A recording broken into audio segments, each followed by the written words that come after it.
bien-aimés dans le Seigneur. Je crois que vous allez bien par la grâce de Dieu. Nous vous bénissons partout où vous êtes. Que la grâce et la puissance de Dieu soient dans votre vie. Alors j'ai un petit message que je vais partager avec nous tous.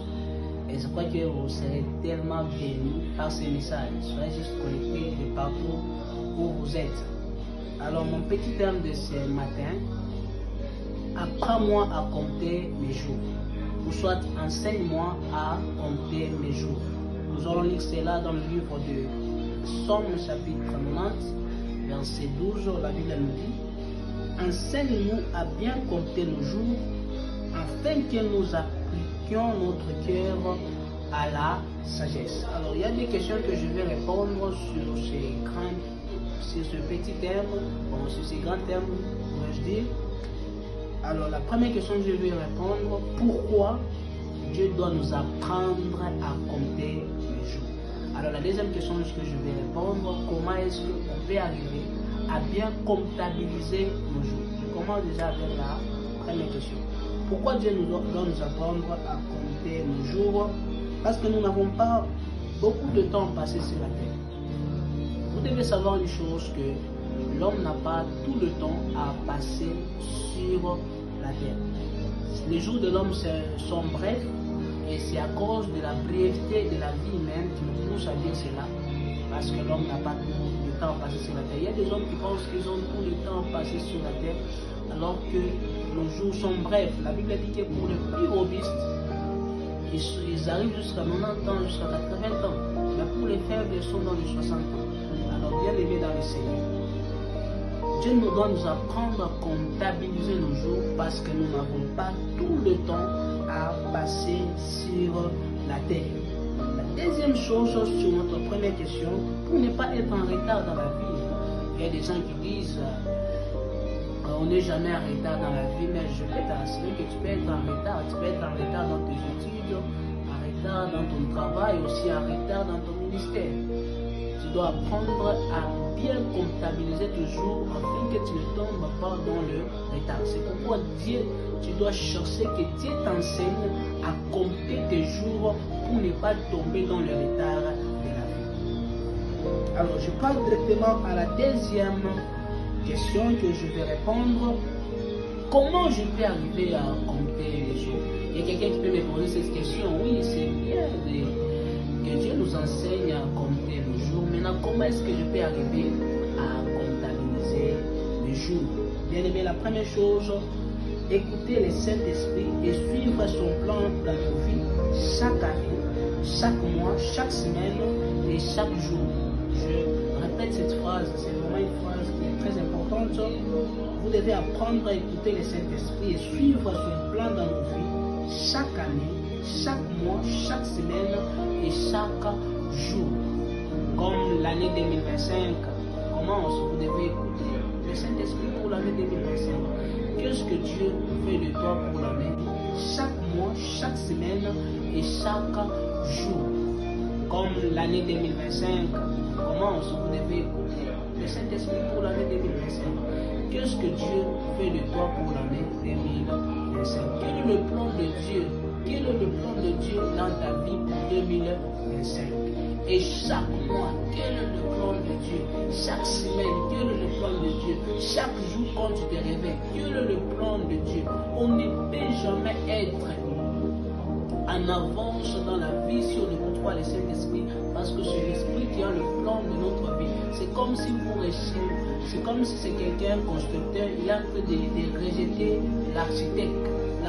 On ne peut jamais rejeter l'architecte. Il faut écouter Dieu, écouter le Saint-Esprit dans l'année, dans le mois, dans les semaines et aussi dans tous les jours de votre vie, afin que vous ne soyez pas en retard. Alors là, c'était la première réponse à la deuxième question. Deuxième chose: éviter et chasser l'esprit de procrastination. Éviter et chasser l'esprit de procrastination. Ça veut dire quoi? Premièrement, on doit d'abord éviter, parce qu'avant que la procrastination devienne l'esprit, c'est l'attitude de l'homme. La procrastination, c'est le fait de rapporter toujours à demain. C'est quelqu'un qui est dans des rapportages.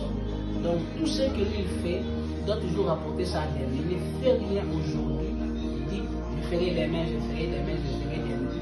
Enfin, si vous êtes dans l'esprit de procrastination, vous serez tellement en retard et vous n'allez pas commencer à maximiser vos jours. Bien aimé, vous devez savoir que vous devez maximiser vos jours en servant Christ, en écoutant le Saint-Esprit et en chassant l'esprit de procrastination.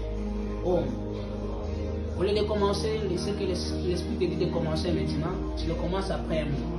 Quand tu le commences après un mois, ta manière juste de rapporter ça, vous devez savoir directement qu'il y a une chute qui se prépare dans la procrastination et il y a un retard qui se prépare dans la procrastination.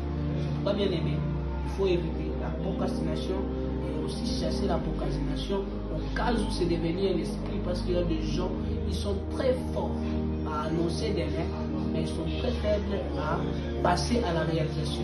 C'est l'image des gens, il a beaucoup de projets, mais aucune réalisation. Il faut avoir, je peux vous conseiller d'avoir même un projet, mais que ce projet arrive à la réalisation.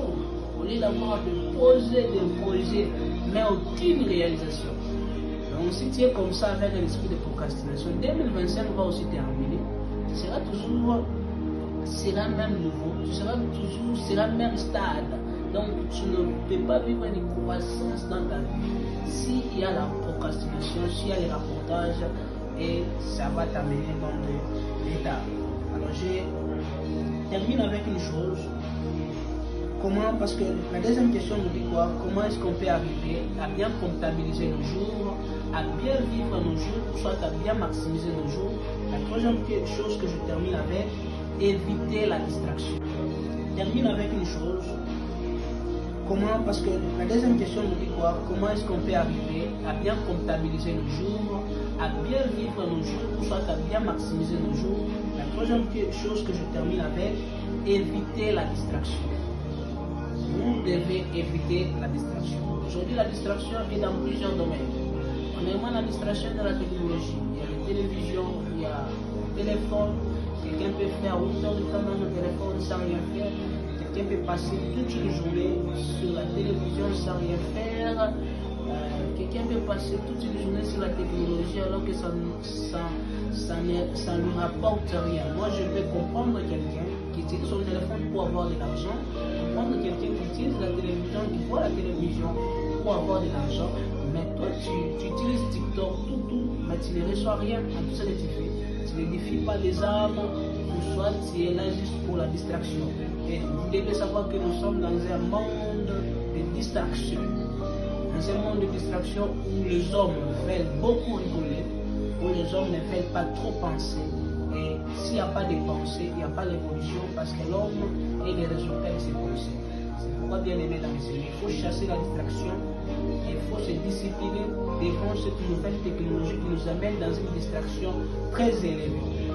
Il faut être discipliné devant le téléphone, il faut être discipliné devant les télévisions pour ne pas tomber dans la distraction. La distraction aussi ne provient pas seulement par la technologie, ça provient aussi par des hommes. Il y a des hommes qu'on appelle les chronophages. Ces hommes-là, ils viennent seulement pour prendre les airs des autres. Ils viennent, ils t'amènent dans des discussions de 2 heures, de 3 heures de temps, ça ne vous rapporte rien. Ils t'amènent dans des calomnies, dans la médisance, dans des choses qui ne sont pas dédiées, alors que ça ne rapporte rien. C'est pourquoi, bien aimé, il faut éviter les chronophages, les hommes qui t'amènent dans la distraction. Il faut aussi éviter tout ce qui peut t'amener dans la distraction. Demande à Dieu, Seigneur, apprends-moi à compter les jours. Je vais maximiser tout le jour de ma vie. Je ne vais pas être en retard, mais je vais être en avance. Seigneur Dieu, aide-moi aussi à récupérer les jours que j'ai déjà perdus dans la distraction, dans la procrastination et aussi dans des manques de compréhension.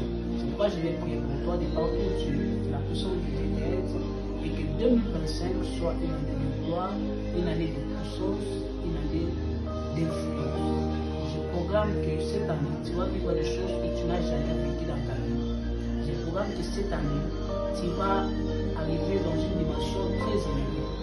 Toutes les choses qui t'ont bloqué dans cette année 2025, ça n'aura pas d'impact pour te bloquer. La puissance de Dieu va t'amener dans une vitesse. Tu vas vivre à la vitesse, tu vas vivre tu vas vivre la présence de Dieu.